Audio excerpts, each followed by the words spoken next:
Welcome back to the Blonde Zone podcast, where we talk about things that a lot of people think about, but they are too shy or too afraid to talk about. My name is Temitayo, and I am your host on today's episode.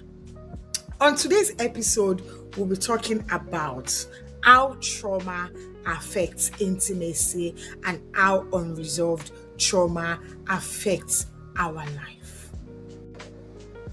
On today's episode, I will be talking about how trauma shows up in intimacy and how unresolved trauma affects our life in general.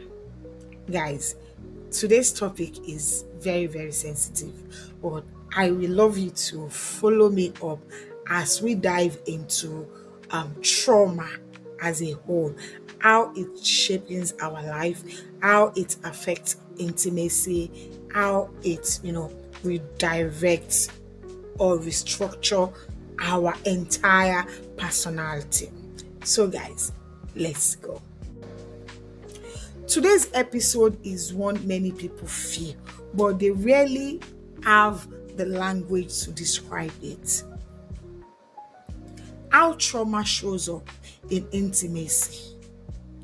Not just sexual intimacy, but in emotional intimacy, spiritual intimacy, the kind of intimacy that just makes you feel seen. Most people don't even realize the kind of ghosts they are fighting.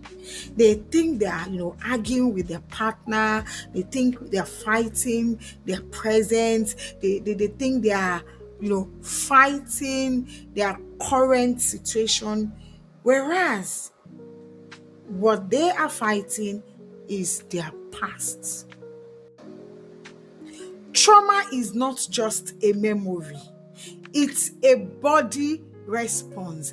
It's a nervous system pattern. You can survive something with your mind and your body still carries it. Yes, trauma is a way is actually the body archive. Is a way your body archives everything that has been happening in your existence, like everything that has happened in your childhood, in your entire existence. Your mind can forget, but your body never forgets.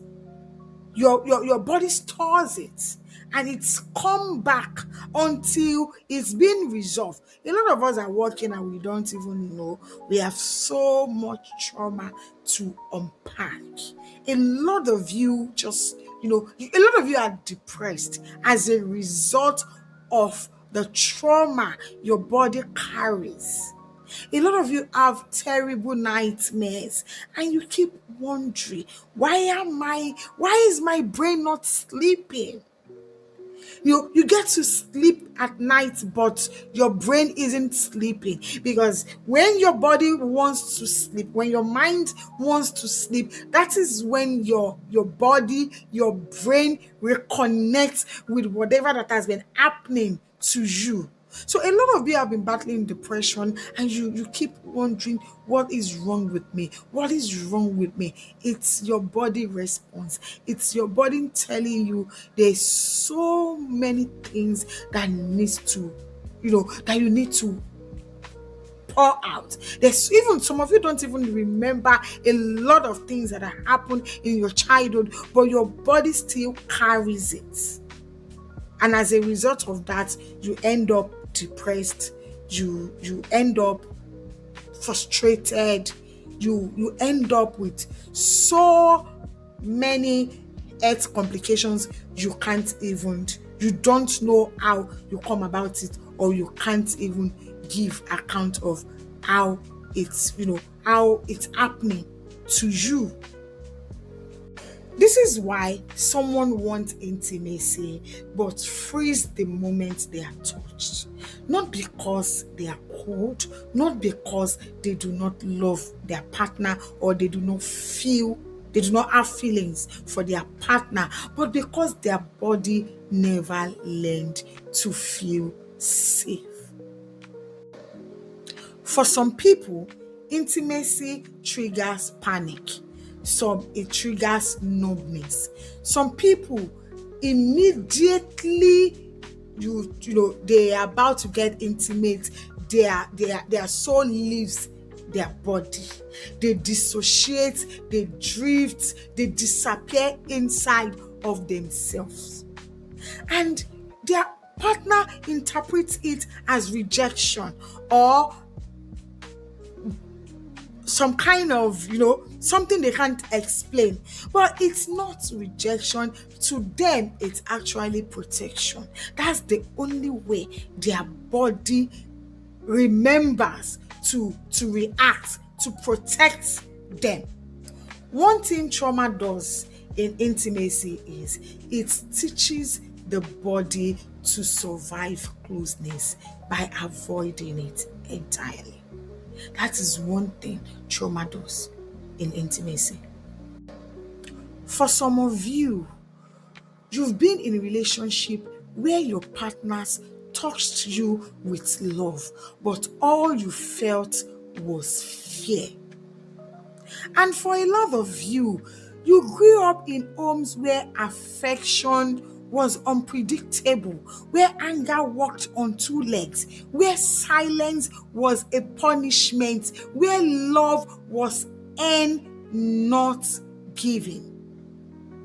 And now as adults, every time someone gets close to you, you prepare for pain, you prepare for rejection, you prepare for abandonment. Because that is what your past has taught you. Never to lose guard, to expect the worst. Trauma makes you hypervigilant. You are scanning the room. You are scanning your partner. You are scanning the future. You are always ready for the worst case scenario. You can't relax even in intimacy because your brain is always rehearsing danger. You cannot, your nervous system is so tense. You are always in a fight or flight mode. You cannot relax. Even when you want to, you cannot relax. Some people respond to trauma by shutting down. Some respond by overgiving, overperforming, trying to please everyone, trying to become what their partner wants so that they won't be left out. That is not intimacy. That is survival. Unresolved trauma doesn't stay where it happens. It spills over everything. It affects our entire life. It affects our confidence as a person. It affects our friendship. Your friendship. It affects your dreams. It affects your finance. It affects your faith. It affects your entire life in general. Trauma tells you you are alone. You are not enough. Or you are too much. Or you don't even deserve it. A lot of people are overly shy today. It's actually not because they are born shy. It's actually a result, a negative effect of a traumatic experience they've had growing up. Trauma makes you choose partners who feel familiar, not healthy. You repeat patterns. You date the same types of person in different body. You keep ending up in relationship, in friendship where you lose yourself.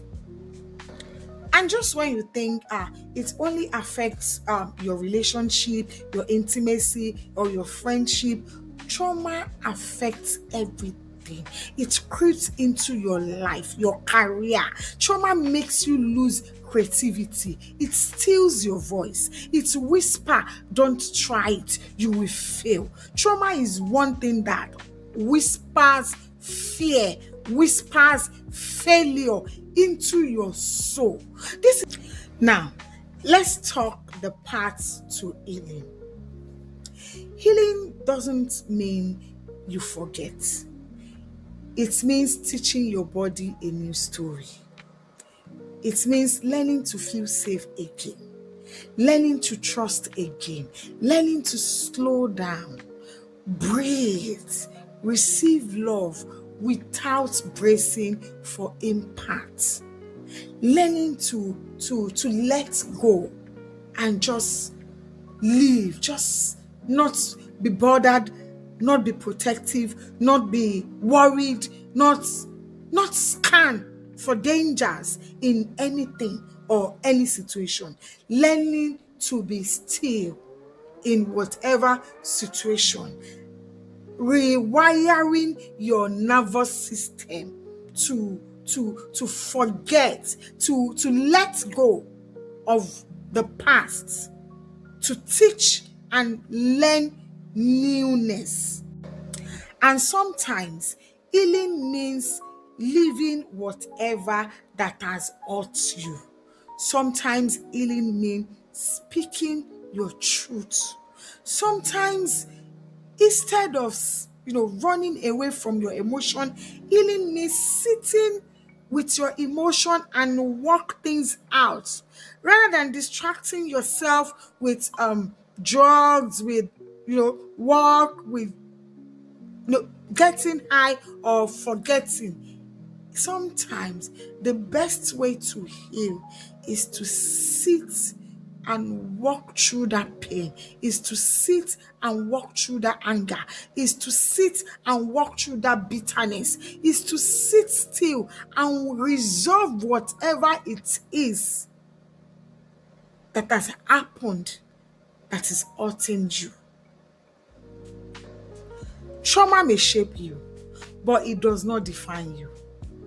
You can build a life that feels soft, that feels stable, and deeply intimate. You deserve that. And your healing journey begins the moment you believe it, the moment you start working towards it, the moment you stand on your feet and look at yourself in the mirror and say, no, enough is enough. I can do better. I can be better. I can relieve this and build a life that's beautiful, that is healthy, that is happy and depression free. Your trauma is not your identity. Your trauma is not your worth. And intimacy, real intimacy, is still very possible. You can heal, you can learn safety, you can learn softness, you can learn trust, you can reclaim the part of you that the world has tried to silence. You can be whole again. You can be trauma-free if you desire it. Trauma is the voice that asks you to run even when you're safe. It is the reason why you push good love away and chase after the one that hurts you.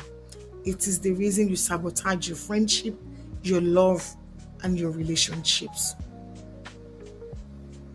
You can heal, you can learn safety, you can learn softness, you can learn trust, you can reclaim the part of you that the world has tried to silence. And when you do, your soul will remember what it feels like to be free again, what it feels like to be healed, to be whole, to be you again. And that is it on today's episode of Blunt Soul. And if this touches your heart, please do not hesitate to share with someone. Someone might need to hear this, someone might need to see this. Please kindly reshare to your families and loved ones. Thank you so much for sharing this moment with me. Till I come across your screen next time, my name still remains Temi Tayo. Please do not hesitate to like, comment, share, and subscribe to my YouTube channel, Tayo Adeniyi Studio. God bless you.